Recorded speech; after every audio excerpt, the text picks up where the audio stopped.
The death of George Floyd, an unarmed African American who died in police custody in Minneapolis, what authorities have just revealed. And it comes after violent protests erupted in the city. Demonstrators clashing with officers over the death of George Floyd, parts of the city in flames overnight. Firefighters responding to about 30 fires. One person shot and killed, and tonight the breaking headline, the governor activating the National Guard now. The mayor of Minneapolis has called for the arrest of the fired police officer seen with his knee on Floyd's neck, even after he appeared unresponsive. Tonight, George Floyd is being remembered as a gentle giant by friends, and this evening, city officials and Floyd's own fiance pleading for peace in the streets. Alex Perez is in Minneapolis, John Karl at the White House, where he asked the president late today, has he talked with George Floyd's family? And should the officers be prosecuted? What the president said. The other major headline tonight, 24 hours after reaching that awful milestone here in the U.S., surpassing 100,000 lives lost. Tonight, the new and sobering numbers on the economy. American families in need, more than 2 million Americans filing for unemployment last week. Now 40 million out of work since this outbreak began. Food lines growing, and news on New York City tonight and when it could reopen. And the alarming new reports on new cases of COVID-19 in this country. In Washington state, for one, half of the newly diagnosed cases are patients under 40. And as all of this is playing out, President Trump tonight in a war with Twitter, saying they should not be fact-checking, let alone the president. Twitter says they will keep at it. Facebook says it will not follow suit. The growing concerns about coronavirus on the U.S.-Mexican border. Despite a tourist travel ban, long lines to enter the U.S. continue, stretching for miles, allowing for workers and for Americans. And one U.S. hospital in Southern California tonight reporting 50% of their cases had crossed the border. The fugitive college student wanted for 2 murders under arrest. The stunning moment, how this unfolded. And the terrifying moments on a bridge, a gunman opening fire on drivers, the active duty soldier taking him down, and how he did it. This is ABC World News Tonight with David Muir. Good evening. It is great to have you with us here on a Thursday night, and we begin tonight with those late developments in the case of George Floyd. The U.S. attorney on the case revealing just a short time ago no decision has been made yet on any charges, saying we are conducting a robust and meticulous investigation surrounding the events and the police officers' actions on that evening.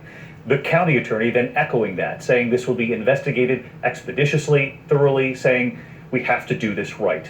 It comes after violent protests erupted in Minneapolis. Tonight, Floyd's family and civic leaders there are pleading for calm. After last night's protests there turned violent and then spread elsewhere. In Minneapolis, those protests and the dark turn, fires set to more than a dozen buildings, one person found shot dead. Stores destroyed, some businesses burned down. And the anger spreading elsewhere to Memphis, for one, where protesters there were in an angry confrontation with police. In Los Angeles, demonstrators linking arms across a highway, halting traffic downtown. The outrage, of course, sparked by those images. George Floyd in handcuffs lying on the street, a police officer's knee on his neck. Floyd can be heard saying, "I can't breathe." He was unresponsive when medics arrived. So tonight, in that rare move moments ago, authorities coming out to reveal no decision on any possible charges, but instead saying they are committed to a thorough, immediate investigation, all in an effort to calm a city, a country, and the protesters who are demanding justice. ABC's Alex Perez leads us off tonight from Minneapolis. Tonight in Minneapolis, pleas for calm after a night of rage. Demonstrators angry over the death of George Floyd at the hands of police, officers firing tear gas and rubber bullets, but quickly losing control. Windows smashed, dozens of businesses ransacked and set ablaze. There's a large fire inside AutoZone. Police say one man was shot and killed near a pawn shop in the chaos. The mayor asking for help from the National Guard. Federal and local law enforcement speaking late today. We are conducting a robust and meticulous investigation into the circumstances surrounding the events of May 25th, 2020, and the police officers' actions on that evening. My heart goes out to George Floyd. My heart goes out to his family. My heart goes out to his friends. And my heart goes out to the community. We are grieving, and we will continue to grieve. Moments earlier, our John Carl asking President Trump. Have you spoken to the family of George Floyd yet? No, I haven't, but I feel very, very badly. It's a very shocking sight. Bill and I were talking about it before. It's one of the reasons Bill's here right now, because as you know, we're very much involved. And I've asked the Attorney General, FBI, and the Attorney General to take a very strong look and to see what went on, because that was a very, very bad thing that I saw. I saw it last night, and I didn't like it. Do you think those police officers should be prosecuted? I'm not going to make any comment right now. I can tell you, I think what I saw was not good. Very bad. The city still smoldering at daybreak. We all need to come together, please. I was fine with it when it was protesting against the cops. When it came to affecting the community as a whole, it just hurts us so much more in the long run. City officials pleading for peace. You have every absolute right to be angry. However, you have no right to perpetrate violence and harm on the very communities that you say that you are standing up for. I'm absolutely sorry for the pain, the devastation, and the trauma that Mr. Floyd's death has left on his family, his loved one, our community here in Minneapolis, and certainly across the country and the world. The video is hard to watch. ABC News has confirmed the white police officer seen leaning on Floyd's neck until he loses consciousness is Derek Chauvin. Chauvin and the 3 other officers have been fired, and the mayor wants Chauvin arrested. And tonight, new body camera footage shows Minneapolis Park Police arriving at the scene Monday. Surveillance footage shows Floyd being arrested. He does not appear to seriously resist. Loved ones called Floyd a gentle giant. Former NBA player and close friend Steven Jackson says losing Floyd was like losing a family member. Floyd's one of the strongest people you know. And but to hear that scream and that cry for help in his voice,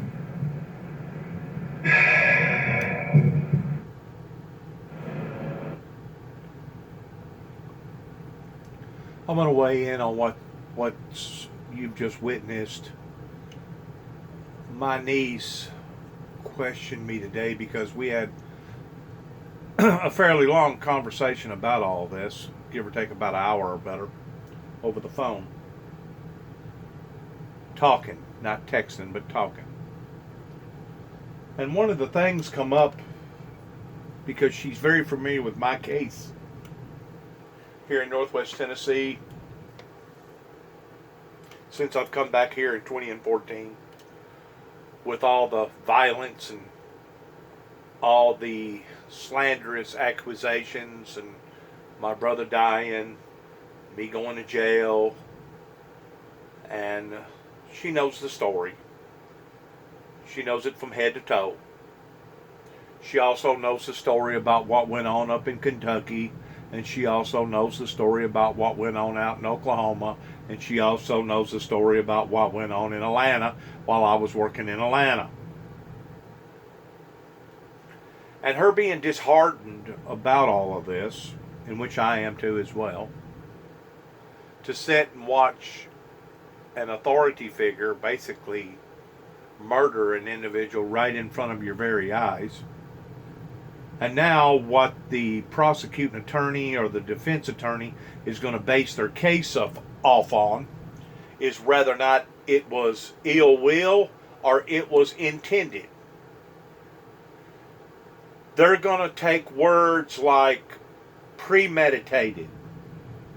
They're going to take words like accountability and responsibility. And they're going to take and they're going to twist and turn and mangle this all around to the point that just possibly, maybe, this individual will get away with basically murder. I'm not saying that that's what the end results are going to be, but it's a possibility because you got so many slick, willy talking people out there that can take one object or one particular subject and twist it and turn it into a million different angles. But one of the questions was asked by my niece, how come the white race does not stand up when something like this occurs like the black race does. And my first reply was because the black race has finally woken up to the fact of how that they have been bamboozled and knocked out and away from the trough, and they're tired of it, and because they're tired of it, whenever they see something like this occur, they automatically raise a red flag to it. Now, granted, I have said this, and I'll say it again. 2 wrongs don't make a right, and it's not right in protesting in a violent form towards doing destruction to people's property. That's exactly what they was doing out here at 291 Thompson Road. Cutting down stuff, tearing up stuff, throwing eggs and rocks at our building. And the whole time, these people was going up against somebody that was a advocate for our military, but at the same time, they was going up against a person that was an advocate for peace and utopia. But the question was, how come the white race don't stand up the way the black race does whenever they see something like this occurring? That was the most sensible answer that I know to give, was that the black race has gotten tired of being bamboozled. They have gotten tired of being victimized and tore apart, and because of it, they raise a red flag. There is absolutely no question whatsoever. Anybody that studies my case since I've come back to Northwest Tennessee in 2014, that all this involvement that has happened, including my brother's death, was surrounding anti-Semitism.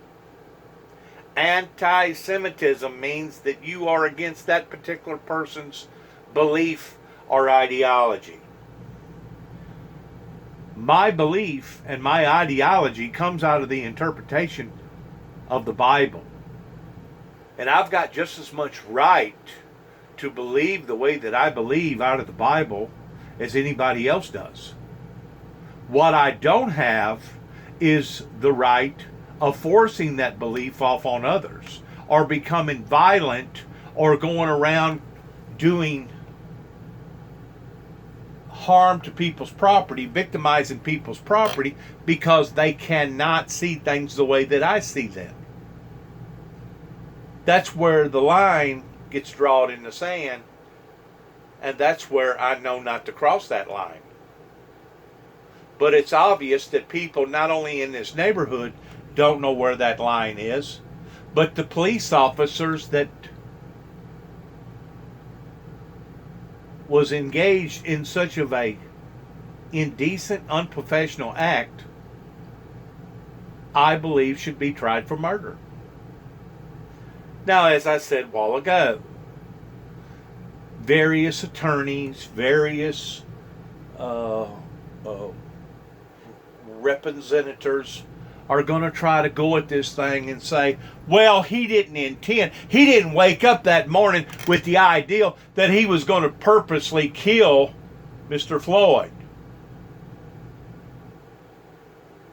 Maybe not. But at the same time, if the law is going to hold we, the people, the citizens, accountable, how come the citizens can't hold the law accountable? Which goes back to my story.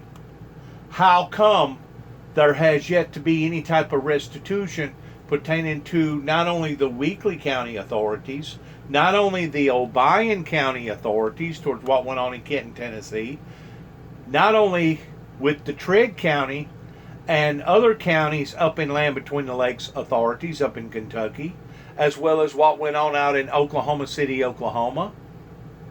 And also, how come that I was basically shook down by the GBI, Georgia Bureau Investigations, simply for leaving a cassette tape at the governor's office?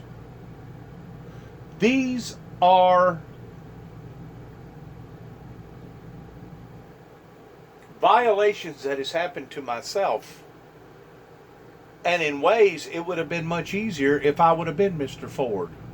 Or been like Mr. Ford to the point that they would have went ahead and killed me.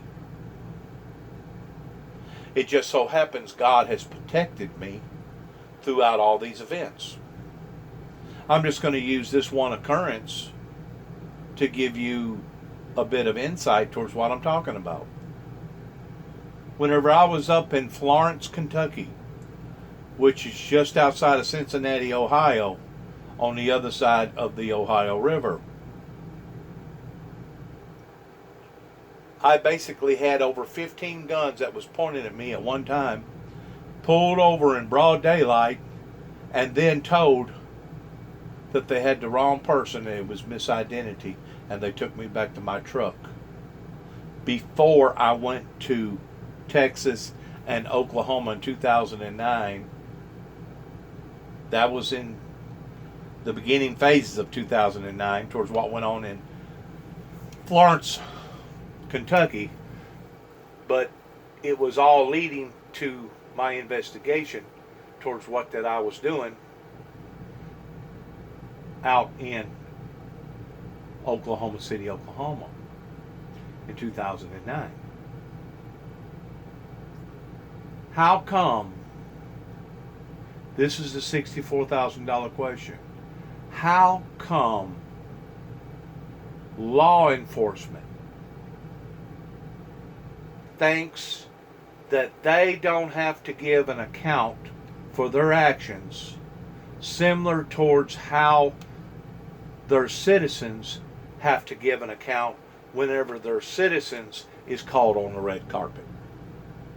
Whenever these various law enforcement agencies, such as the Martin Police Department, such as the Weakley County Sheriff's Department, such as the Kenton Police Department, such as the Kentucky, various departments in Kentucky, as well as the federal department in Kentucky, as well as the department out in Oklahoma City, Oklahoma, and also the department in Atlanta, Georgia. How come whenever it comes to the citizens of this great nation, they do not hold law enforcement under the same magnifying glass as law enforcement does us? Once more, I can speak, I think, for the black race by saying the reason why the black race is so quick to raise a red flag is because the black race has finally awoken in understanding that they've been given the short end of the stick. Whenever you have all these white people that holds all these big ranking, high paying white positions towards being mayors and lieutenant mayors and governors and lieutenant governors. I mean, if you get to looking at all the presidencies that we've ever had in the United States, we've only had one black one. You don't have to be an Einstein or a rocket scientist to figure out that America has leaned more towards favoritism of the whites than it has the blacks from the day one, from the get-go. The proof is in the pudding. You know, they want to discriminate against women, that women don't get paid near the amount of money that men do, which is probably so in a whole lot of different positions. And as far as I'm concerned, some of the women, depending upon the position, actually needs to be paid more because they're better at doing what they're doing in that particular position than a man would be. And no, I'm not just talking about making babies. I'm talking about high skillful jobs. Astronauts, scientists, doctors, etc. Lawyers. How come there's so much discrimination in this country and so much unfairness? I believe it all stems from the way that they done the red man. And there was a curse that fell upon to this great nation in the sense that it does not run in an equal liberal form that it should be run in. I believe that This curse that has fallen upon to the American land has fallen in the form of divorces, killings, murders, rapes, divorces, child abuse, abortions, corrupt judges, corrupt preachers, corrupt politicians, corrupt churches. And now we're beginning to see the aftermath from it. A nation that is $25+ trillion in debt, that has over 2.3 incarcerated prisoners in its judicial system. From what I saw, the individual that you're looking at right now, Mr. Ford, as they was talking a while ago towards him being basically a teddy bear, even though he was a big man. He was a teddy bear. He didn't go around beating and banging and hurting and harming people. From everything that I saw, his life was taken illegitimately, and people should be held accountable to the fullest extent of the law. And they should be tried for taking this man's life. And it wouldn't have been no different if they was waterboarding him in front of the public, or if they decided to take a daggum rope and hang it over a tree and kill him that way. To think that the whole atmosphere of that police officer putting his knee against that individual's neck, and none of the officers come out of their spell. They was like in some sort of a spell, to the point that none of them could talk that other officer down towards, hey buddy, don't you think he's got enough? Don't you think, I mean, he's handcuffed, he's down on the ground, don't you think he's had enough? To just sit there and watch something like that be performed right in front of your very eyes in a seductive type way, you have to admit that there was more at play here other than what was meeting the average eye. I have never seen so much hate mongering, anti-Semitism, people that wasn't willing to give people a second and third chance. I have never seen so much unfairness in today's society as I have today. Not just here in America, but all over the world. And I still go back to the core of origin. Where did it happen? What went wrong? What did the American people do that they shouldn't have done that caused this to occur, that caused this to happen? It still falls right back into 1988 during Ronald Reagan's administration. And as I have said to the governor of the state of Kentucky, and as I have said to other officials in not only Northwest Tennessee, but also out in Oklahoma City, Oklahoma, if you think that you have gotten away with this, towards what has happened personally in my life, you're only deceiving yourself, because there will be one day of accountability. Just like this man's life that got taken.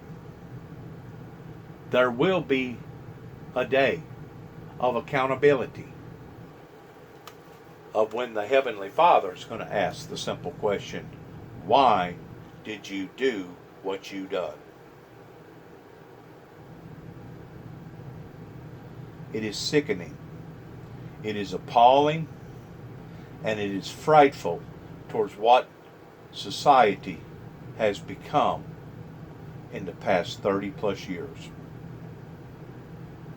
And I'm just afraid, because I had already predicted, I had a feeling that things was fixing to get worse.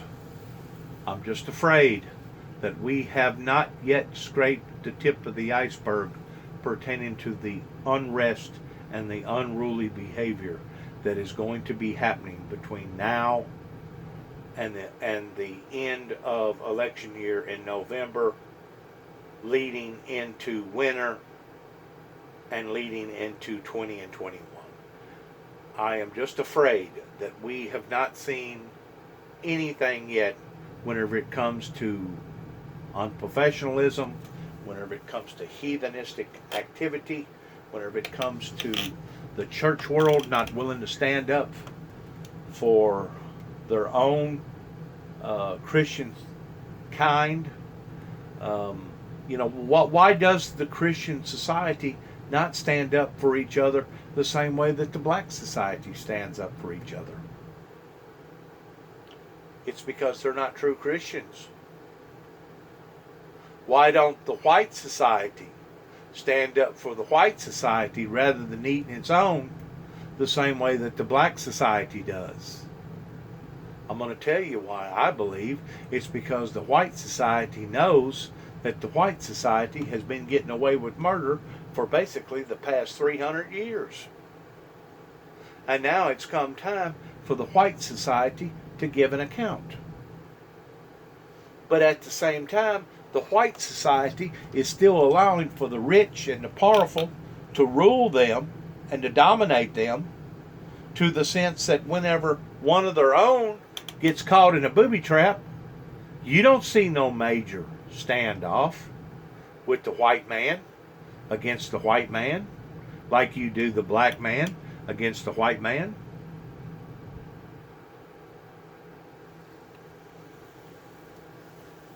It's sad. We're reaching into an era right now with this pandemic that is creating a formula of the perfect storm of what is going to occur with people losing their jobs, losing their health, losing their loved ones, losing their homes, losing their cars, and yes, losing their patience. It's truly sad that Mr. Ford had to sacrifice his life over, I believe, more than just ignorance. I believe that it was intentional and that they intended to want to hurt Mr. Ford.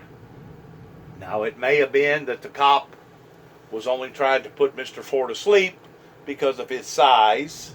He felt intimidated or infuriated because of Mr. Ford's size. But once more, why should Mr. Ford be punished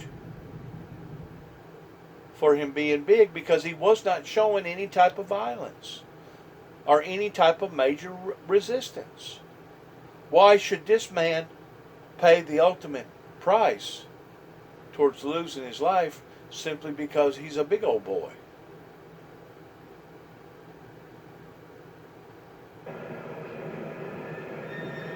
And Alex Perez with us live tonight from Minneapolis. And Alex, I know that authorities there have also just released the records of the officers involved in the incident. I know you've been pouring through them. What have we learned so far? David, we've learned the officer who had his knee on George Floyd had 18 complaints filed against him. He was disciplined twice. As for the city, here tonight, the National Guard has been activated. Floyd's family... 18 complaints. City officials and a lot of people here begging for peace on the streets. David? All right. Could be another difficult... Once more, the pillars of this society around here didn't want peace. Me going to all these different churches and them standing lame. They didn't want peace. They didn't want utopia. They didn't want to believe in the messenger because they didn't like everything that the messenger was saying. They done Jesus Christ the same way. They didn't like his message. Who is this man that tells us to turn our cheek and offer thy other? Who is this man that tells us to love thy enemies? Who is this man that says that this little woman who gave 2 mites has given more than all these wealthy and rich people? Who is this man who professes to be more than just a man, but professes to be the Son of God? You see, out of all the good things that Jesus done, from healing the sick, raising the dead, healing the blind, feeding the hungry, bringing forth a message of peace and hope beyond this life and the lifetime to come, pertaining to making intercession prayer for all of us, for if we sin, we have an advocate with the Father. That still was not good enough for society at that time, and they still attacked the Lord Jesus Christ of Nazareth. So whenever you get to looking at unfairness and the things that are being done that basically fits under the category of being demonic, or fits under the category of being superimposed, this isn't the first time, and I'm sure, sadly, that it won't be the last.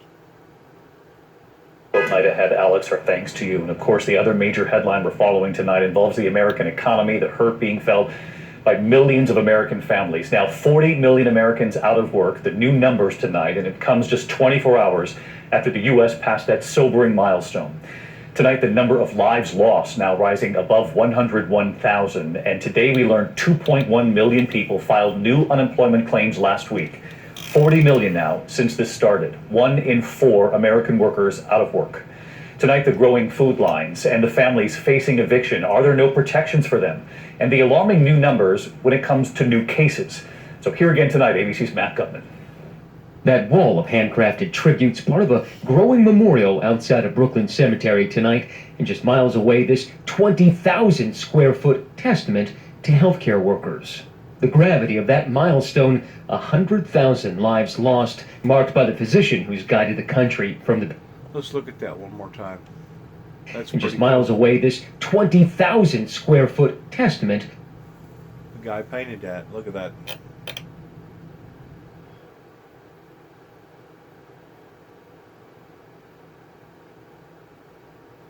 Painted that in a parking lot.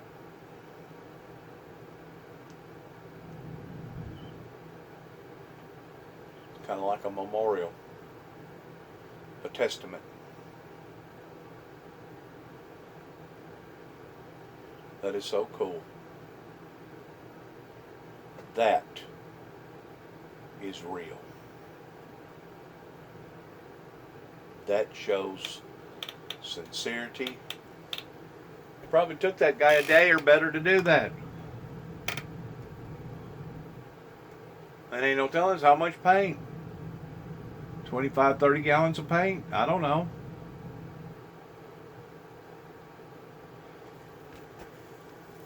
You can't see all of it because of this shadow right here of the trees.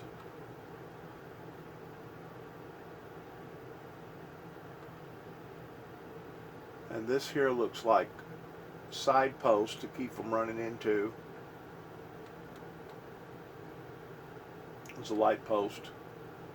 That right there was probably some leaves or something that got blowed up there. But to see how he darkened it right there, and darkened it right there, and darkened it right there, to give that mass a depth look, a deeper look.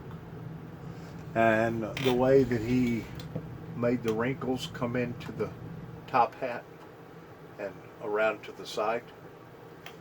He done an excellent job in doing what he done as an artist. That was cool.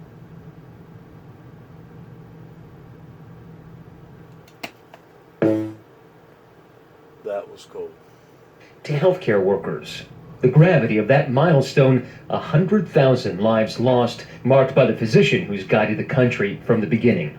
100,000 people is just really historic in the public health impact it's had on us. World wars, depressions, 9/11, this falls in that category. You know, we've got to pull together as a nation to get over this. Cases of the virus still rising in 17 states, including Wisconsin today, which hit a record high. And in Wisconsin hit a record high. And I believe North Carolina or South Carolina also hit a record high today. So it's not going away. I mean, certain areas don't feel it near as badly as other areas, but I mean, the state of Illinois, they got hit hard. I don't know why they're not up there, but Michigan got hit hard. I don't know why that they ain't up there. And in Washington state, half of all new infections are in people under 40. That is the virus's crushing toll on American livelihoods also becoming more clear. 40 million people laid off. That's 1 in 4 working Americans. And it's believed more than 40% of those people won't have jobs to go back to when this is over. You can feel that need here in Los Angeles. Over 1,000 cars in this food distribution line. The traffic just to get in stretches for more than a mile. And snaking through it, we found Laura Barriga, her 4 little ones back in their car seats. How important is this consignment of food for you today, these boxes? Very important. I mean, it helps me out. Like I said, I have 4 little ones. I barely work.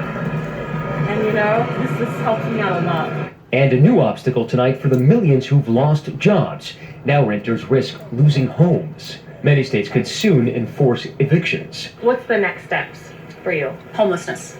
Michelle Lewis is losing her home of 12 years. The locks changed this week after a court ruled against her. She's a food vendor in Mesa, Arizona, who used to make money at sporting events, but the crowds are all gone. We were just decimated by it. And for those businesses trying to reopen, the challenge of how to do it safely. The governor of New York today signing an executive order allowing businesses to deny entrance to people without face coverings. You don't want to wear a mask? Fine. But you don't have a right to then go into that store if that store owner doesn't want you to.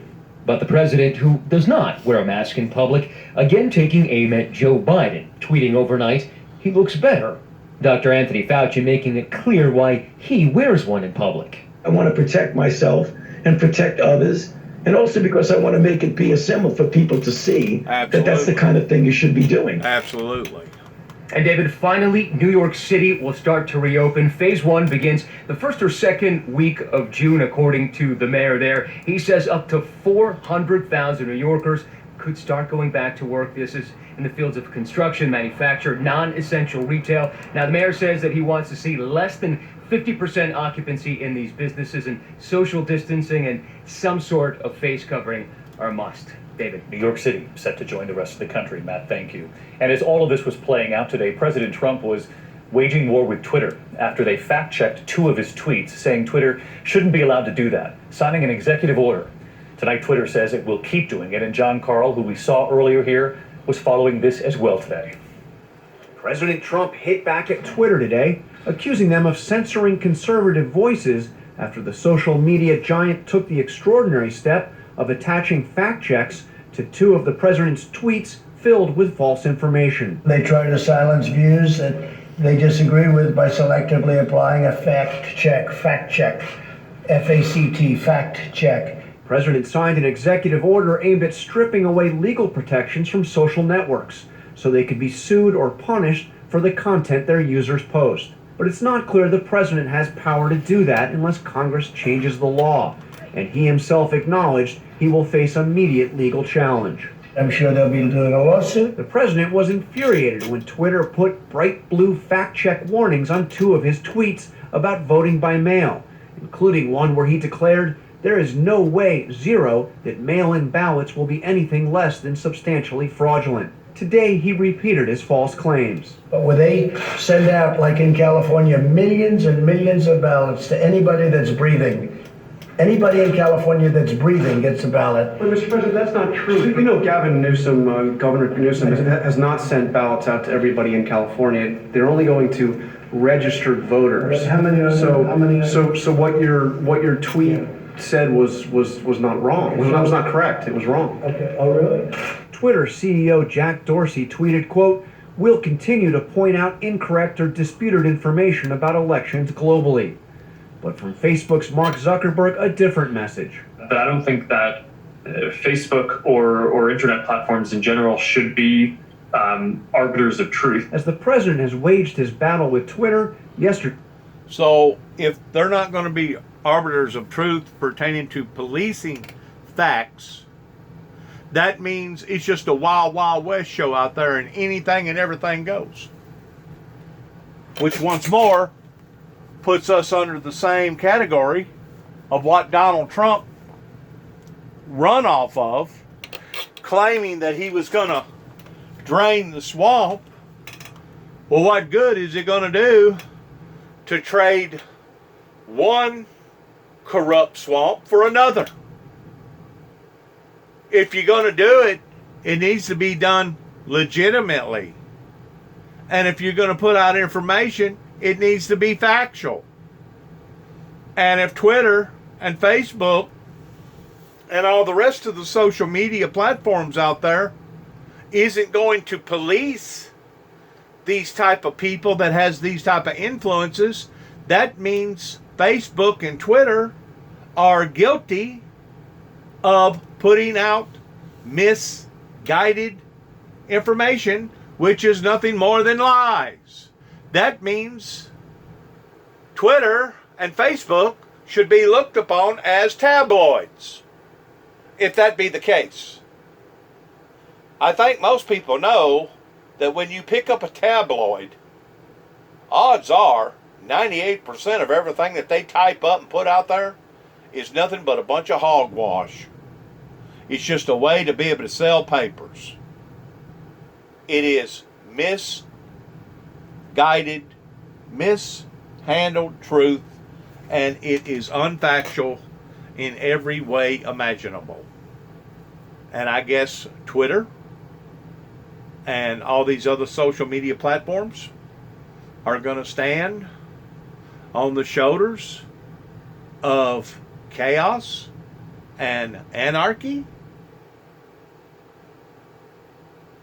God forbid if that happens, because we're already in a chaotic state to begin with everything that's going on. And if you add insult to misery, this is just going to add that much more drama in everybody's life, which is adding to their bad health. Today, the U.S. passed a grim milestone: 100,000 Americans dead from COVID-19. Amidst an avalanche of tweets on other matters, the president noted the milestone in a single tweet this morning. To all of the families and friends of those who have passed, I want to extend my heartfelt sympathy and love for everything that these great people stood for and represent. God be with you. I asked the president if, considering all his criticism of Twitter, he would consider deleting his Twitter account. He made it clear that is not going to happen. After all, David, he has more than 80 million followers, and he clearly likes communicating with them. That's right. He plans to keep them. John Carl, thank you. There is growing concern tonight over coronavirus on the U.S.-Mexico border. Despite a tourist travel ban, long lines to enter the U.S. continue, stretching for miles, allowing for workers and for Americans to come back. And one U.S. hospital in Southern California tonight reporting half their cases had crossed the border. ABC's Ian Pannell is on the Mexico side of the border tonight. Tonight, as the pandemic grips Mexico, thousands of vehicles a day are still crossing the border despite a ban on tourist travel. The traffic stretches for miles here 24/7 because the travel ban permits workers to enter the US for jobs, dual citizens, sick American retirees to go to San Diego for treatment. There are a few health checks. US border officials look for signs of illness and may take temperatures if they think it's necessary. But there are concerns the virus is moving back and forth across this border. Healthcare professionals at Scripps Mercy in Southern California say roughly 48% of their patients have crossed the border in recent weeks. In Mexico, the numbers are rising relentlessly. We watched large funerals for coronavirus victims with no social distancing. There are now more than 8,500 dead here. Images like these of fresh graves in Mexico. They're eerily similar in Brazil, where the true death toll also likely much higher than the official count. Brazil battling an explosion of cases, now suffering the world's second highest death toll, only behind the US. Despite these long lines of traffic, Mexico plans a phased reopening from June the 1st, including some tourist sites like Cancun. But many medical experts I've spoken to here believe Mexico isn't ready. David? All right, Ian Pannell with us again tonight. Thank you. And now to a frightening scene on a bridge in Kansas. A gunman getting out of his car, opening fire on drivers at random. An active duty soldier using his vehicle to stop him. Here's ABC's Diane Macedo. Tonight, a Kansas soldier and father is being hailed a hero after taking down an active shooter with his own vehicle. The adrenaline took over. I knew people's lives were in danger. I needed to do something. Police say the incident started late Wednesday morning when the suspect stopped his car on the Centennial Bridge in Leavenworth, got out, and started firing at random, hitting several vehicles. This was an active shooter with multiple weapons on the bridge, firing at cars. Master Sergeant David Royer was caught in traffic behind the suspect's stopped car and on the phone with his fiancée when he says his military training kicked in. The man pulled up a rifle and started aiming towards the eastbound across the river and began to shoot. Immediately told my fiance to call 911, just took the only action possible that I felt I could take, and I accelerated my truck as quickly as possible and struck the active shooter and pinned him underneath my truck.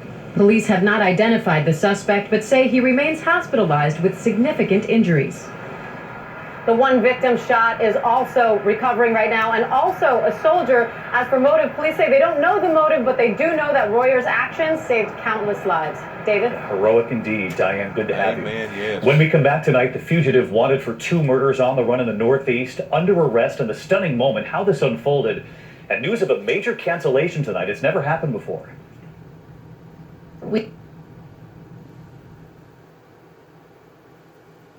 Is at a high risk for fracture.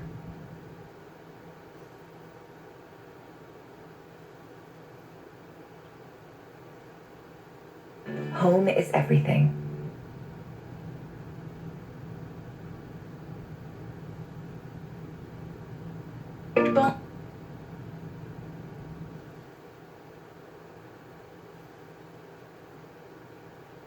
Home is everything.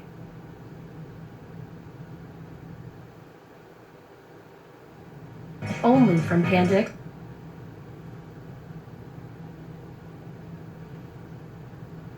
Sorry about that. I thought I'd missed something. Must have been just a interval. Stop.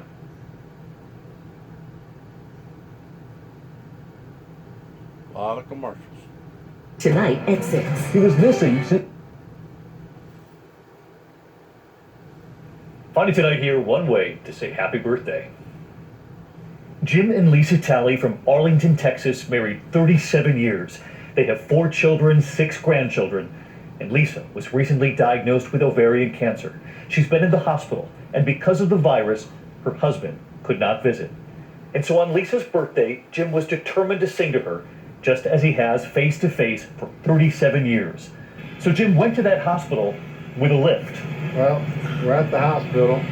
It's up there somewhere. Backing up the lift right toward Lisa's room, raising it up. They won't let me in. I'm coming up. Looking for Lisa. This is the building she's in. And then Jim calls Lisa's nurse, asking her to bring Lisa to the window. Happy birthday!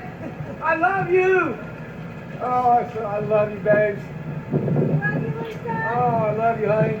And then he sings, just as he has done for 37 years. Happy birthday to you. Happy birthday, dear Lisa. Happy birthday to you. Lisa blowing her husband a kiss, and Jim thankful he was able to do it. He was also thankful she wasn't on a higher floor. I'm glad you weren't on the 5th floor, because I didn't want to go that high, babe. I would have.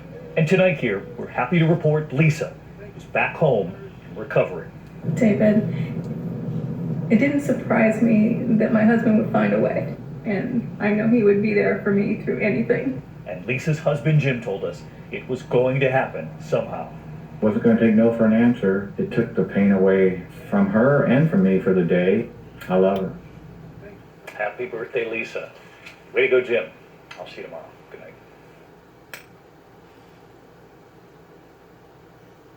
A tip of good news.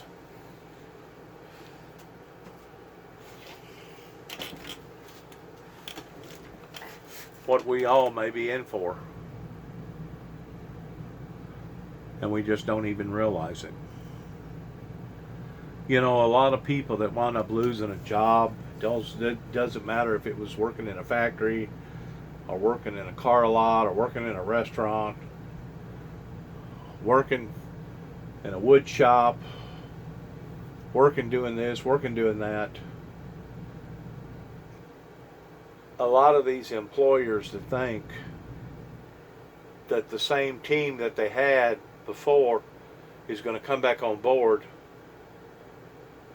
may have another thought coming, because a lot of these people that are drawing unemployment checks can actually make more money by drawing unemployment than they can after all their expenses towards driving and working. It speaks very clearly in the first 4 chapters of Revelations towards what's going on here because of people not repenting. And it says that he will show them who think that they have need of nothing of how lonely, how desolate, how wretched, how poor, and how naked that they truly are. It speaks volumes in the first 4 chapters of Revelations towards where we are as a society.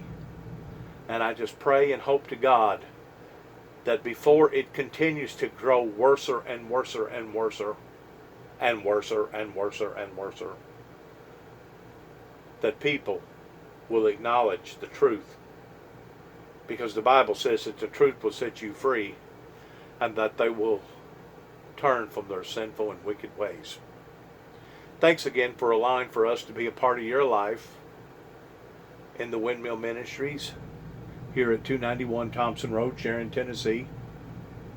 And as we say, and we'll continue to say, good luck to all of us.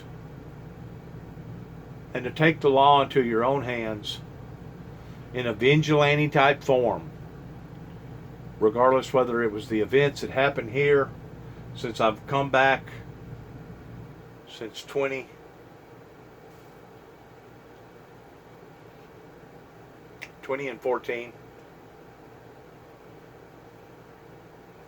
or the events that's happening right now pertaining to the major protest of the death of Mr. Ford. Please, please, you do not understand that you do not have the right to impugnate harm and hurt either upon the people or onto people's real estate simply because you had a hiccup or a disappointment in your life. Please understand that. You are becoming a vigilante when you do what you do for whatever reason that you do it for. That's the reason why we have courts. That's the reason why we have laws. That's the reason why we have procedures. And whenever you steer away from those procedures, then you're using a vigilante type approach. Of course, I understand where a lot of people are coming from, because the law themselves are so corrupt and they themselves are so biased that they haven't been doing their jobs, that it's time for the people to take it up onto their own hands. I understand the way people feel. And I would be one of the first ones that could validate towards using this type of approach on various people that has tried to ruin my life. But I know that that would be the wrong approach. That would be like me turning on my government and becoming anti-government and burning the American flag and never showing my patriotism because of what has happened in my life. I know that there were certain individuals that work with the government, for the government, in the government, that has brought this type of hardship into the founder of the Windmill Ministries life. But also know that this government is still one of the greatest governments on the planet. And that's what we have to do. We have to rightly divide the difference in knowing who's at fault and who isn't at fault. And even though those that are at fault, knowing that we cannot take the law into our own hands in a vigilante type form. Once more, 2 wrongs does not make a right. God bless America, and God bless us towards the darkness that has befallen upon to society just within the past few months. Ever since Congress done what they done in giving Donald Trump a rubber check, a get out of jail free card pertaining to the Ukrainian deal, this has fallen upon to society. This should be a wake-up call for everybody.